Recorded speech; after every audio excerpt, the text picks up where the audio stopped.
आज राम भाई आलोचना करिया बंशी बटरे लीला है। तो मन रखता 64 बट 64 बटरू महापुरुष 12टी बट को कौन कले मुख्य कले तन्मध्य 5 बट को मुख्य कले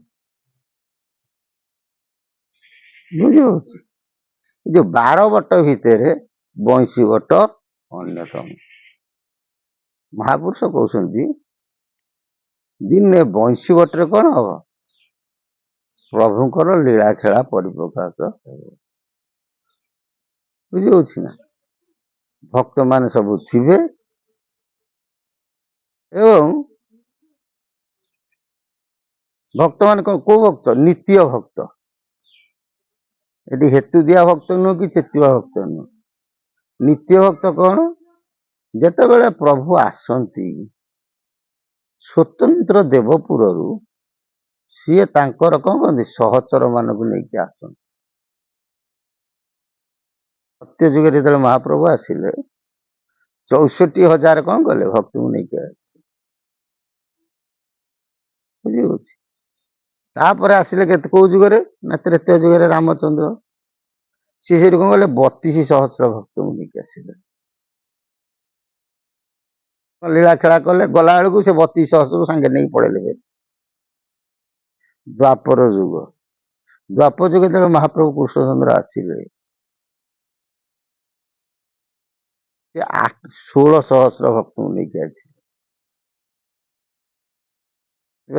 कहते नहीं ना 16 सहस्र गोपनारी मते बरिले तप करी से मोर भकत विश्वास एणु मु पुराई आस भागवत अच्छी कली जुगे जो प्रभु आसवे केते आणवे 8 सहस्र भक्त नहीं आस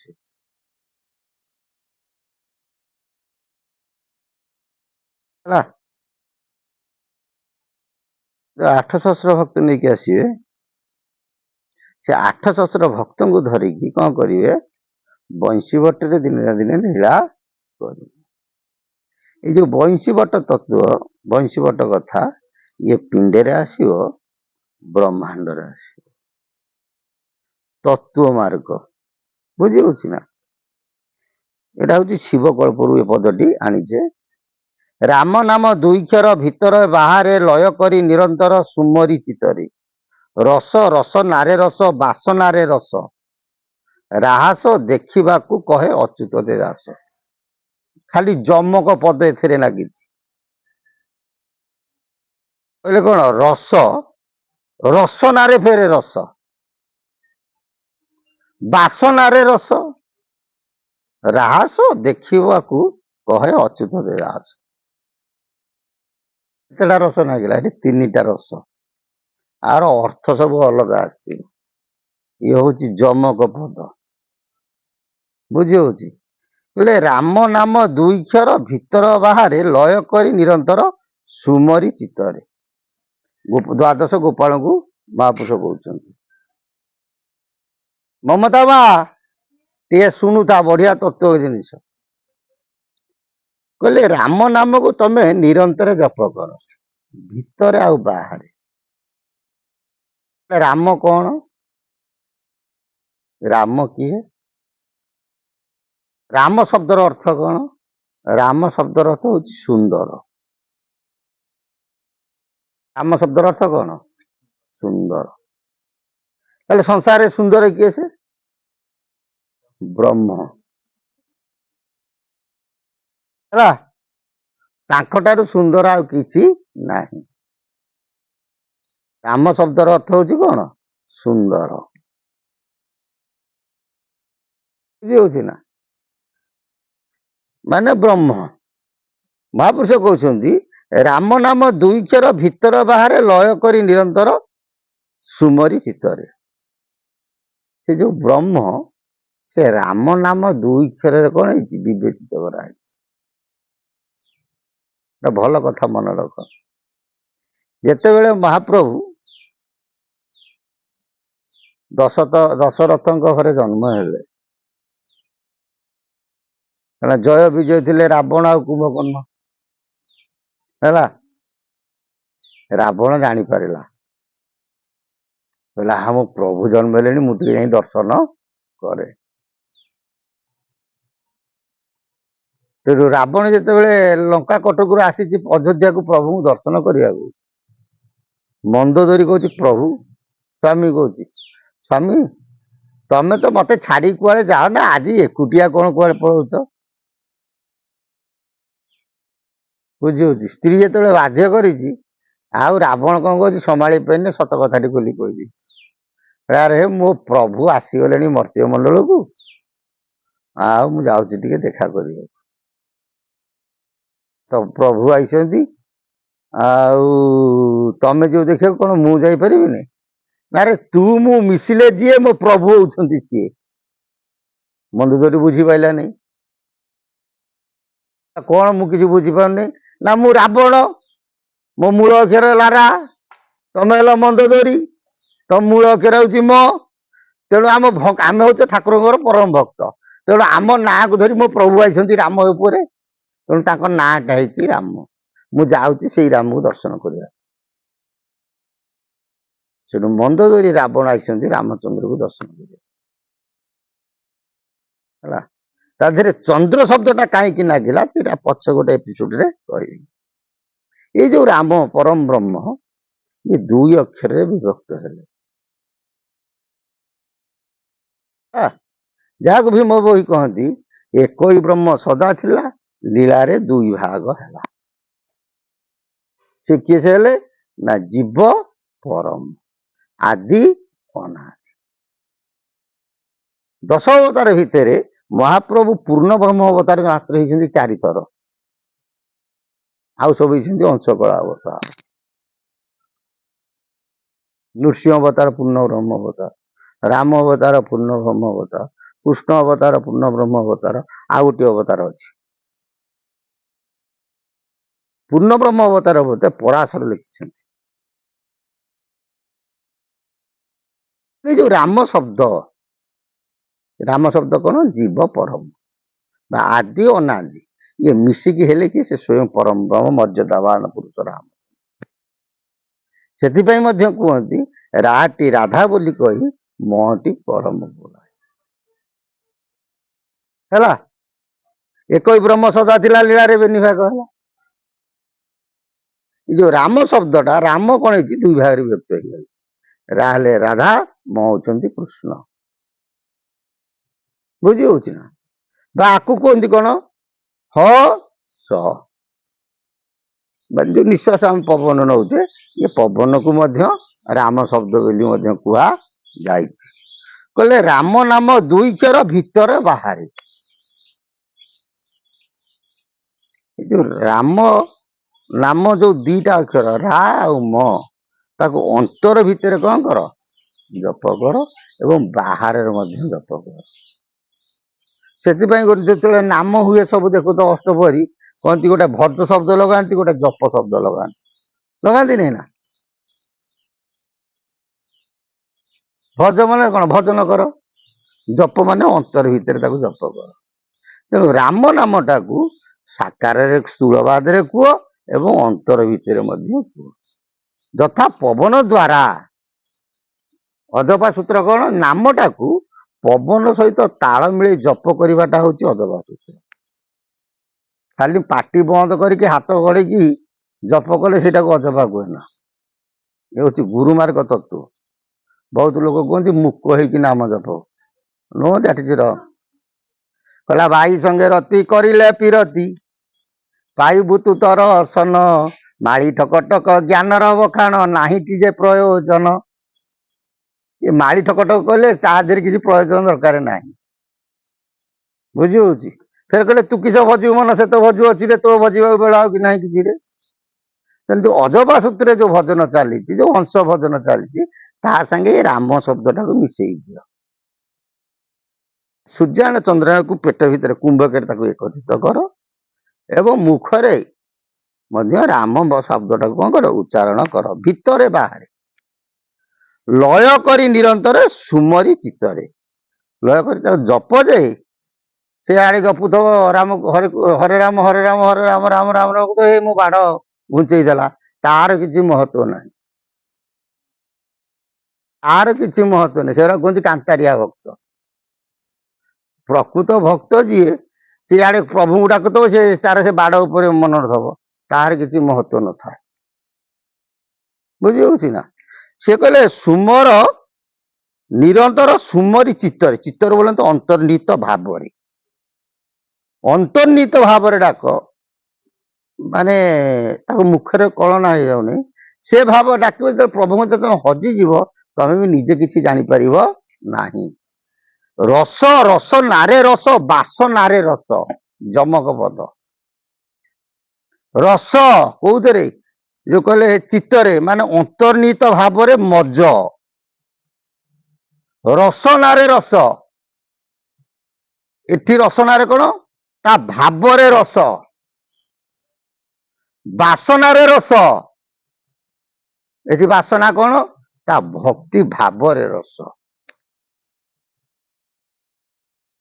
ସେଥିପାଇଁ ଗୋଟେ ପଦ ଯମକ ମନେ ପଡେ, ରସ ରସନାରେ ରସିକ ନାଗର କାହିଁ, ରସ ରସନାରେ ରସି ଗଲେ ତୁଇ ପାଇବୁ କଳାକ ନାହିଁ, ରସ ରସନାରେ ରସିକ ନାଗର କାହିଁ, ହଟକୁଟ ଜାଣେ ହଟିଆ ଠାକୁର, ନୀଳାଞ୍ଚଳେ ବିଜେ ସେହି, ରସ ରସନାରେ ରସାଇ ପାରିଲେ ଦର୍ଶନ ଦେବେ ଟି ଯାଇ, ରସ ରସନାରେ।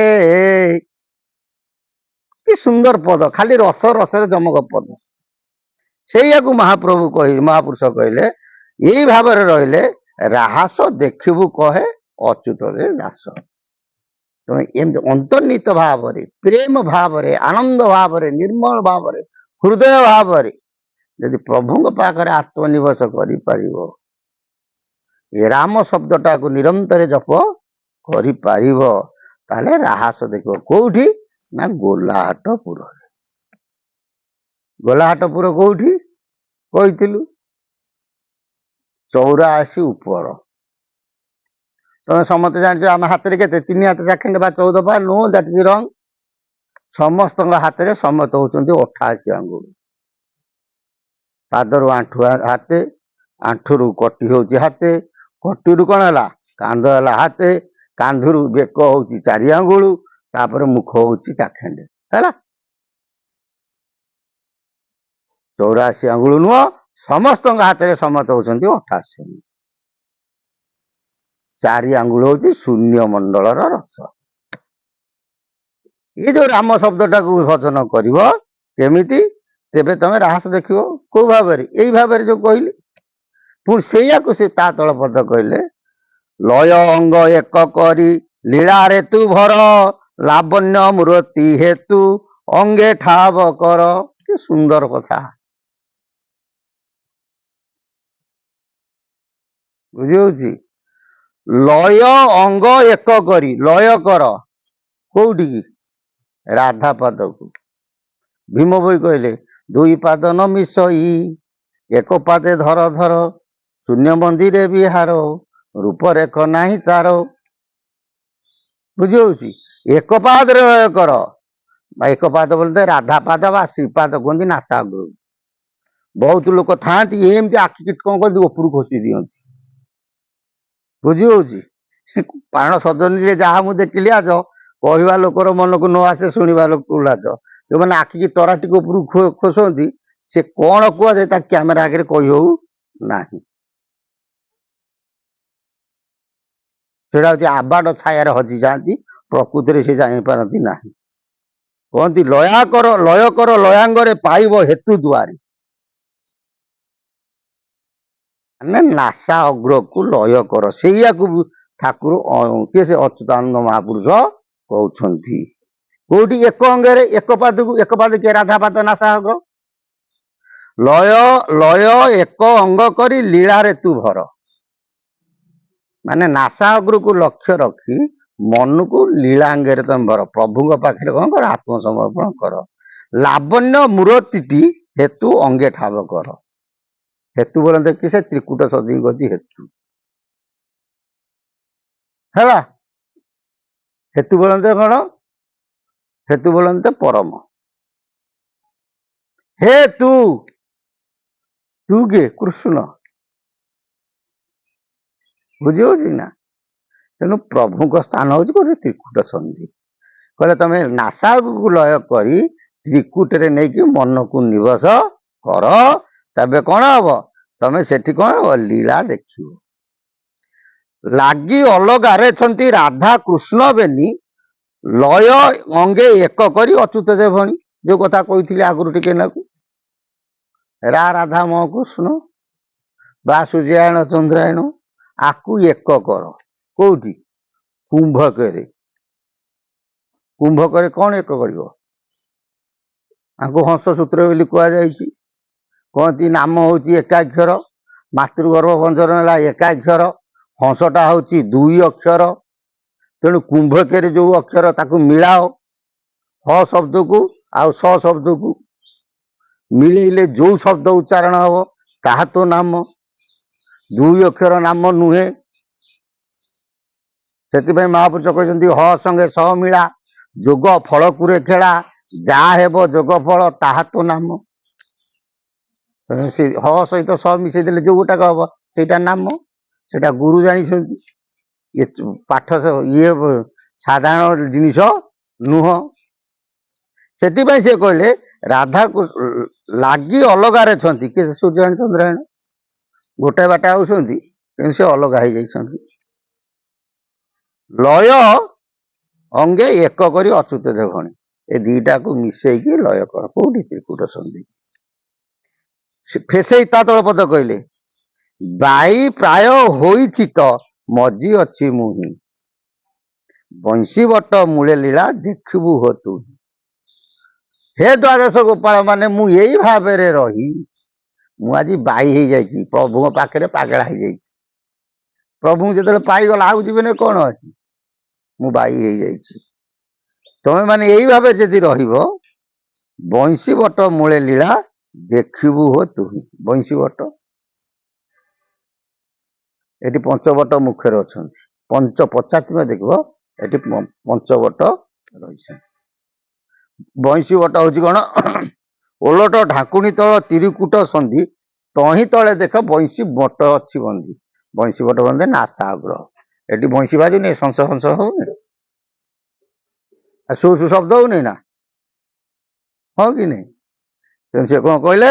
ବଂଶୀ ବଟ ମୂଳେ ଲୀଳା ଦେଖିବୁ ଯେ ତୁ। ଯଦି ଏଠି ଲଗେଇବୁ, ଏ ବଂଶୀ ବଳ ନାସା, ନାସା ଅଗ୍ରରେ ପ୍ରଭୁଙ୍କୁ ଦର୍ଶନ କରିବୁ। ଯଦି ଅଧିକା ଭାବ ହେଇଯିବ, ପ୍ରଭୁ ତମ ଆଖି ଆଗରେ ଛିଡା ହେଇକି କଥା କହିବେ। ବୁଝିପାରୁଛ ନା? ବୁଝିପାରୁଛ? ମାଣିକ ଗରୁଡି ପ୍ରଭୁଙ୍କୁ ଦେଖିନଥିଲା? ହଁ କି ନାଇଁ? କଣ କଳିଯୁଗ କଥା। କାଞ୍ଚି ଅଭିଯାନ ସମୟରେ ଆଉ ଅନେକ ଦେଖିଛନ୍ତି, ଖୋଲିକି ତମକୁ କହିହବ ନାହିଁ। ସେମିତିଆ ଗୋଟେ ଭକ୍ତ ହବାକୁ ଦରକାର। 12 ଜୁଣେ ନୁହେଁ ବସ, ତୋର ପରକାଶ, ବଙ୍କୁ ନାଳେ ଭେଟ କହେ ଅଚ୍ୟୁତ ଯେ ଦାସ। ବଢିଆ କଥା କହିଲେ। କହିଲେ ଯେ 12 ଜୁଣେ ନୁହେଁ ବଂଶ, ସେ 12ରେ ଧରା ଦିଏ ନାହିଁ। ତାହେଲେ କେତେରେ ଦିଏ? ସମାଧାନ କଲେ ଠାକୁର ଅଭିରାମ ପରମହଂସ। କହିଲେ 12 କହୁଛି ମୁଁ, 12 କହୁଛି ମୁଁ, ମାନେ ତମକୁ ବାରମ୍ବାର କହୁଛି। 12କୁ ତୁ ଧରରେ, 12 ବୋଲନ୍ତେ ପବନ। 12 ଯାଇ 13 ହେଲେ 12 ପବନ ତମେ ଏକାଠି କରିଦିଅ। ଏକାଠି ଗଲେ ଗୋଟେ ପବନ ହେଇଯିବ। ସିଏ ସେ କୋଉ ପବନ ହବ? 13 ନମ୍ବର ପବନ ହବ। ହେବୁ ଅବଧୂତଙ୍କରରେ।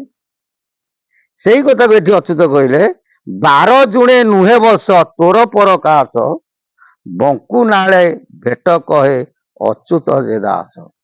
ତାହେଲେ ଶରୀରରେ ବଙ୍କୁନାଳଟା କୋଉଠି? କହିଲେ ବଙ୍କୁନାଳ ପାଣି ବହଇ ଉଜାଣି। ବଙ୍କୁନାଳ ନାକ ଧିରେ ନୁହଁ, ହେଲା। ଗୁହ୍ୟ ଚକ୍ରରୁ ଶୂନ୍ୟମଣ୍ଡଳକୁ ବଙ୍କୁନାଳର ସଂଯୋଗ। ଯୋଉମାନେ ହେଜ ସମାଧି ଜାଣିଛନ୍ତି, ଯିଏ ପବନ ତୋଳିଛନ୍ତି, ଯିଏ ଅନୁଭବକାରୀ, ପବନକୁ ବଙ୍କୁନାଳରେ କଣ କରନ୍ତି? ତୋଳିକି ମହାଶୂନ୍ୟ ମଣ୍ଡଳରେ ନେଇ ପରିପ୍ରକାଶ କରାନ୍ତି। ଆଉ ବଙ୍କୁନାଳ ହଉଛି 9 ବାଙ୍କ। ବଙ୍କୁନାଳ କେଇ ବାଙ୍କ? 9ଟା ବାଙ୍କ। ବଙ୍କୁନାଳ ପାଣି ବହୁଛି ଉଜାଣି, ପାଣି ତଳୁ ଉପରୁ ସବୁବେଳେ ତଳକୁ ଆସେ ନା ନାଇଁ? କିନ୍ତୁ ସେ ନାଡି ଧିଏରେ ତଳୁ ଯାଉଛି ଉପରକୁ, ବୁଝି ହଉଛି ନା? ସେ ନାଡି ଅମନପୁର ପାଟଣା ସହିତ ତାର ସମ୍ପର୍କ ଅଛି। ଖାଲି ନାକକୁ ଲକ୍ଷ୍ୟ କରିଗଲେ କଣ ପବନଟା ହବ କି? ଏମିତି ଯିବ ତ୍ରିକୁଟକୁ, ତ୍ରିକୁଟରୁ ଯିବ ତଳୁକୁ, ତଳୁ ଯିବ ଉପରକୁ। ଉଜାଣି ମାନେ ତଳୁ ଉପରକୁ ଉଠିବ। ସେଥିପାଇଁ କହନ୍ତି ବଙ୍କୁନାଳ ପାଣି ବହଇ ଉଜାଣି। ହେଲା, ଏଇ କଥାକୁ ମହାପୁରୁଷ କହିଲେ କଣ? 12 ଜୁଣେ ନୁହେଁ ବସ ତୋର ପରକାଶ, ବଙ୍କୁନାଳେ ଭେଟ କହେ ଅଚ୍ୟୁତ ଦାସ। ଯେ ତମେ ବଙ୍କୁନାଳ ଦେଇକି ଯିବ ତାହେଲେ ଅମନପୁର ପାଟଣାରେ ପ୍ରଭୁଙ୍କୁ ଦର୍ଶନ ପାଇବ। ବୁଝି ହଉଛି? କୋଉଠି ନା ଶସ୍ତ୍ର ଦଳ ଉପରେ। ସେଠି ରହିଲେ କିଏ ସେ? ନା ଗୁରୁ ବ୍ରହ୍ମ। ବୁଝି ହଉଛି ନା? ଗୁରୁ ବ୍ରହ୍ମ ପାଖରେ ଜୀବ ନାହିଁ କି ପରମ ନାହିଁ। ସେଥିପାଇଁ ଠାକୁର ଅଭିରାମ ପରମହଂସ ଲେଖିଛନ୍ତି, ଗୁରୁ ଶିଷ୍ୟ ଦୁହେଁ ପ୍ରଳୟ କାଳେ କାହିଁ ରହିଲେ ମୁଁ ଜାଣି ନ ପାରେ।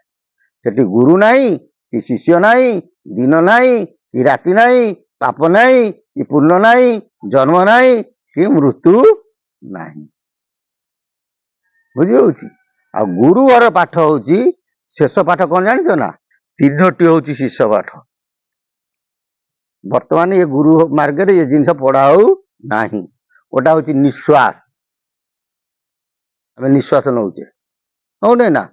କେତେବେଳେ ସୂର୍ଯ୍ୟାଣୁ ଚନ୍ଦ୍ରାୟଣ, ଚନ୍ଦ୍ରାୟଣ ସୂର୍ଯ୍ୟାଣୁ ଆମେ ଜାଣିପାରୁଛେ? ଜାଣିପାରୁଛେ? କିନ୍ତୁ ସେଟା ଆମେ ଜାଣିପାରିବା। ନିଦ୍ରା, କେତେବେଳେ ଆମକୁ ନିଦ ହଉଛି, ଆମେ ଶୋଉଛେ, ଆମେ କଣ ଜାଣିପାରୁଛେ? ଜାଣିପାରୁଛେ? ଜାଣିପାରୁନେ, ଆମେ ଜାଣିପାରିବା। ଶବ୍ଦ, ଆମେ କହିଲୁ ରାମ, ପାଟିରୁ ବାହାରୁଛି ଗୋଟେ ଏୟାର ପବନ, ମୋ ମୁଖରେ ଅଛି ଗୋଟେ ଆଗରେ ଗୋଟେ ପବନ, ଏ ପବନର ତରଙ୍ଗ ଯାଇ ସେ ପବନରେ ମାଡ଼ ହଉଛି। ମାଡ଼ ହେଇକି ଆମକୁ ଶୁଭାଯାଉଛି ରାମ ଶବ୍ଦ, ତମକୁ ଶୁଭାଯାଉଛି ରାମ ଶବ୍ଦ। ତେଣୁ ଆଖି ଆଗରେ, ମୁଖ ଆଗରେ କୋଉ ପବନଟା ଅଛି, ପାଟିରୁ କୋଉ ତରଙ୍ଗ ଶବ୍ଦଟା ବାହାରୁଛି, ମାଡ଼ ହେଲା କହୁଛି ରାମ। ଇଏ ହଉଛି ଗୁରୁ ଘରର 3ଟି ପାଠ ହେଲା ଶେଷ ପାଠ। ଚତୁର୍ଥ ପାଠ କଣ? ଆତ୍ମ ଦର୍ଶନ। ଆତ୍ମ ଦର୍ଶନ କଣ?